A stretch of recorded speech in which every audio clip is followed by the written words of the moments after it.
Triangle ABC. So ఈ ట్రయాంగిల్లో మనకు ఒక లంబం కూడా ఇచ్చారు, ఒక పర్పెండిక్యులర్ డి వద్ద ఇవ్వడం జరిగింది. ఈ ట్రయాంగిల్లో మనకు బిఏడి ఈ కోణం మనకు 50 డిగ్రీగా ఇవ్వడం జరిగింది. అలానే బిఏసి, సో ఈ యాంగిల్ మనకు బిఏసి అనే యాంగిల్ మనకు 80 డిగ్రీగా ఇవ్వడం జరిగింది.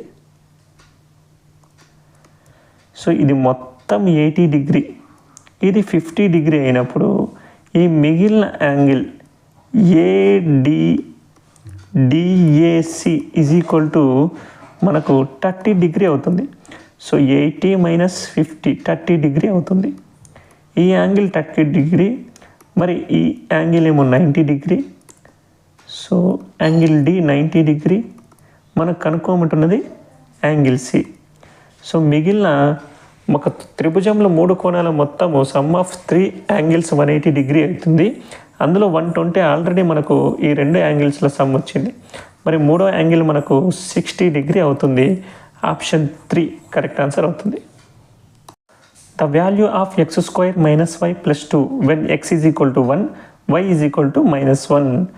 Value of x² value x 1 అవుతుంది, minus of -1 + 2. So minus plus 1 + 2 that is equal to 4. Option 1 అనేది కరెక్ట్ ఆన్సర్ అవుతుంది. ప్రపంచంలో ఏ వస్తువు తీసుకున్నా కానీ 100 పార్ట్స్ వాల్యూ ఉంటుంది. సో దీనికి GST 12 పార్ట్స్ కూడా కలిపారు. సో మొత్తంగా 112 పార్ట్స్ వాల్యూ మనకు 784 అయినప్పుడు GST కలపకముందు, అంటే 12 పార్ట్స్ కలపకముందు 100 పార్ట్స్ వాల్యూ ఎంత అని అడుగుతున్నారు. మరి 100 పార్ట్స్ వాల్యూ మనం కనుక్కోవాలి కాబట్టి 100/112 into 784.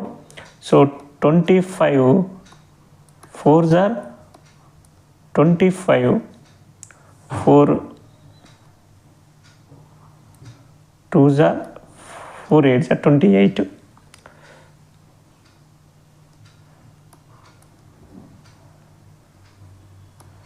7 4s are 7 1s are 7 1s are 7 2s are,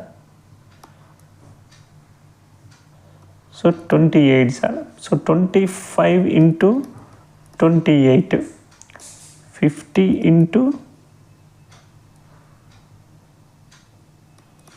14. So 700 అనేది ఆప్షన్ 3 కరెక్ట్ ఆన్సర్ అవుతుంది.